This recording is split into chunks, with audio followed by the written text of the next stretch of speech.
Hi, welcome to the first Coffee and Chat.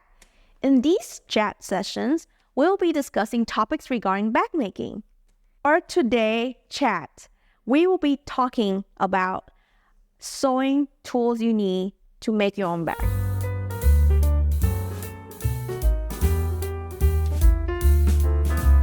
If you're new here, hi, welcome. My name is Anne. I am a self-taught bag maker and I've been making bags for the past 3 years. I'm here to share with you some of what I have learned so far for the past 3 years, as well as give you some tips and guide on how you can start making your own bag at home on your sewing machine. Grab your tea or coffee and come join me in today's chat session.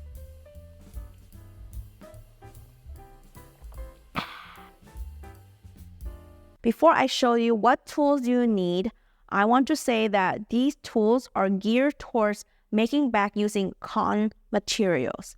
Cotton materials such as cotton canvas, duck canvas fabric, okay? I have not made a bag using leather, corks, or vinyls, so I can't give you sewing tips or guide on what sewing tools you need for those. All right, now back to the topics. The first and most important sewing tool you ever need is a sewing machine. Get one that could do straight stitch as well as heavy duty sewing, because there will be points where you will be sewing over multiple layers of fabric. Now, that doesn't mean you go out there and splurge on an expensive industrial sewing machines. Go on Craigslist, go on Facebook Marketplace, and get yourself a used one. The second tool you will need are rulers. Any basic one should do.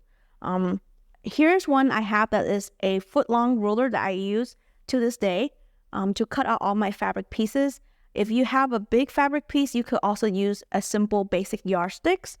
You don't need much. Don't buy expensive rulers. But if you really want to, I recommend a quilting ruler like this one. Don't get a 6x12. If you're gonna buy one of these, get a 6x18 or a 6x24. Because I learned that this ruler is a little too short for my fabric piece sometimes, and I sometimes wish that I have that extra length to cut my pattern out. Third tools you will need are cutting tools like scissors. You do not need fancy fabric scissors to start out with. You could just get a basic one like a paper scissor. Once you get it, do not use it for papers. Get a brand new one, save it only for fabric. If you're gonna buy a fabric scissor, look for one that has a flat end, a flat that is parallel to the handle. That way it makes cutting your fabric a lot easier. Like, let me show you. So if you look at here, you see how it's parallel to the handle-ish? When you cut, this is what you have to do, right? So it's a lot easier versus if you get a regular scissor, it's not that close to the parallel. And so when you cut fabric, especially if you stack them and cut them in multiple layers, it's gonna slip. The fabric will slip and then you're not gonna get even equal cuts. If you are gonna cut a lot of pieces and a lot of fabric and make a lot of bags, and by a lot I mean like more than 50, hundreds, you might want to invest in a roller cutter, okay? This roller cutter is a 45 millimeters. It comes in a larger size, I believe, but I have small hands. Look, my hand is very small, so this one works great for my grips and ergonomics. If you have bigger hand, you might want to consider getting the bigger version of the roller cutters. Now, if you decide to use a roller cutter to cut your bag pattern, make sure you have a straight edge to run the blades against. I have no idea how you can freehand with this roller blades. I try to freehand cut fabric using just this roller cutter and I have failed badly. I can't cut straight without a straight edge. The fourth tool you'll need are markers. Any marker will do. You do not need fancy fabric markers. My favorite to this day are a pencil and a pen. This is a Papermate flare tipped pen. I love this. It's glide on the fabric like butter, and I use it although these pen are permanent. If you want to get fabric markers, honestly, I have not used them, so I don't know how well they works. I have read a lot of negative review as well as good reviews, so it's up to you to try what's worked for you.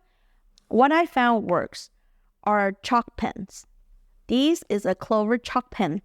When you mark on your fabric, chalk pens are great. They come off, they're easy to put on.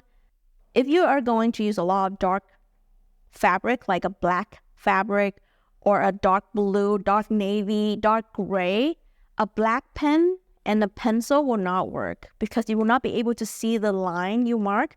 So a chalk pen that is in white work in that cases. The fifth tool you will need are clips to hold your pieces together. Now you could buy sewing pins or sewing clips. I cannot figure out how to use sewing pins. I always poke on my finger whenever I use a sewing pins. So what I use are binder clips. Of course, you could buy sewing clips as well, but binder clips work great. All different size. I already have them around the house, and I've been using them since I first learned how to make bags, and I have no issue with them. The sixth tool you will need is a basic iron. Any iron should do. You do not need it to have a steaming mode.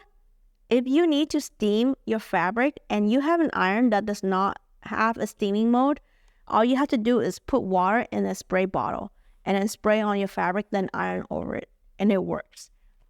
Along with the iron, you definitely need an iron mat. So what I found that's helped for me is this Quilter Cut and Press iron mat and cutting mat combo, 2-in-1. Oh, and you know what? I forgot to mention earlier that if you are gonna use a roller cutter, you need a cutting mat. If you don't have a cutting mat and you use this roller cutter, whatever surface you cut on will get scratches from this blade. So if you're gonna use that tool, make sure you get a cutting mat. Let's pause for a second. And let me mention this.